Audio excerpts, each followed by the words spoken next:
মহিলা। আমার ভাই আসছে, তোমার মাকে তো জীবনও দেখেনি। তোমার মার এই বেশভূষা দেখে আমার ভাই মনে করছে যে উনি এই বাড়ির কাজের মহিলা। এখন খুব ভালো লাগতেছে না শুনতে? তোমাকে আমি বারবার বলছিলাম যে তোমার মাকে এই বাড়িতে রাখার দরকার নেই। তোমার মা আনকালচার একটা গাইয়া, সে কোনোদিনও এই সোসাইটিতে ভালোভাবে থাকতে পারবে না। কিন্তু তুমি আমার কোনো কথাই শোনোনি, তোমার মাকে এই বেশভূষাতেই এখানে রেখে দিয়েছো।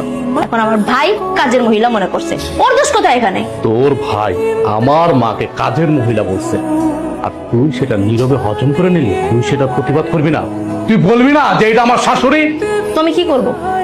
আমার দোষ কোথায়? আমার ভাইয়ের দোষ কোথায়? তোমার মাকে তো আমি বলছিলাম যে একটু পরিপাটি হয়ে থাকেন, কিন্তু না, সে তো ওভাবে থাকবে না। সে সারাদিন খাবে দাবে ঘুমাবে, এটা করবে ওটা করবে। এই জন্যই তো তোমার ছোট ভাইয়ের বউ লাথি মারা বের করে দিছিল। কারোর সাথে তো চলা যায় না সমাজে, তোমার মাকে নিয়ে এসে আমার ঘাড়ে উঠছে, আর এখন মানিদ্য নষ্ট করতেছে আত্মীয় স্বজনদের কাছে। ভাইয়া, আপু তো ঠিক কথা বলছে। আপনার মাকে তো দেখে কাজের মহিলাই মনে হয়। সে আপনার মা একটু মার্জিত, সুন্দর মতো চলাফেরা করবে, সুন্দরভাবে নিজেকে প্রেজেন্ট করবে। এরকম ভাবে থাকলে তো সবাই কাজের মহিলা বলবে। এই, একদম চুপ। তুই যদি আরেকটা কথা বলস, এই একদম চুপ। বেরো, বেরো আমার বাড়ি থেকে, বেরো। তাই তুমি আমার ভাইয়ের সাথে এরকম করছো কেন? তোর ভাইয়ের সাথে কি করবো? কি করবো তোর ভাইয়ের সাথে আমি? তোর ভাই আমার মাকে যা ইচ্ছা তাই বলবে, সেটা আমি নীরবে হজম করে নিব মনে করছি? কোনোদিনও না। আমি হজম করার মতো ছিলেন। এই, তুই বেরো আমার বাড়ি থেকে, বেরো, বেরো। পাউল জানি কোথাকার। ধরে যেদিন থেকে আমি এই বাড়িতে বউ বানায় নিয়ে আসছি, সেই দিন থেকে এটার বাড়ি না, এটা তুই জাহান্নাম বানায় ফেলছিস। তুই আমার মায়ের যে অত্যাচার গুলা করছিস, আমি এতদিন মুখ বুঝে সহ্য করছি। কেন সহ্য করছিস জানো? আমি মনে করছিলাম তুই এই নিয়ে শুদ্ধাবি, এই নিয়ে শুদ্ধাবি না। তুই শুদ্ধানের মেয়ে না। আসলে তোর বংশগত সমস্যা আছে।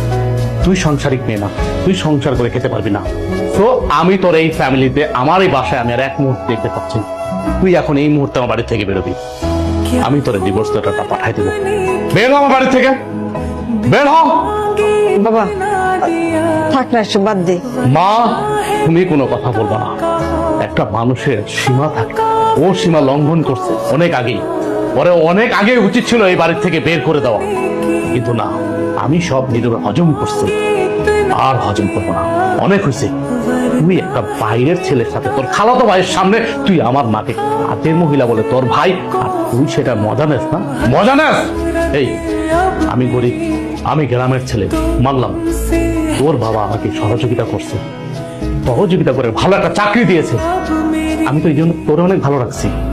তুই বলতে পারবি তোর কোন দিক থেকে আমি অসম্মান করছি, কোন দিক থেকে আমি তোর কমতি রাখছি? তুই আমার মার সাথে এমন করছিস কেন? এমন করছিস কেন? তো আমি তোর সাথে কোনো কথা বলতে চাচ্ছি না। আমার মাথা রক্ত উঠে গেছে। তুই এখন এই মুহূর্তে আমার বাড়ি থেকে বের হবি। আমি তোর ডিভোর্স লেটারটা পাঠাই দেব। যা, বের হ আমার বাড়ি থেকে, বের হ। মা, তুমি কোনো কথা বলবে না। আমি তো হচ্ছে একটা কুলাঙ্গার সন্তান। মারে দিনের পরে দিন অত্যাচার করছে, আমি নীরবে সহ্য করছি।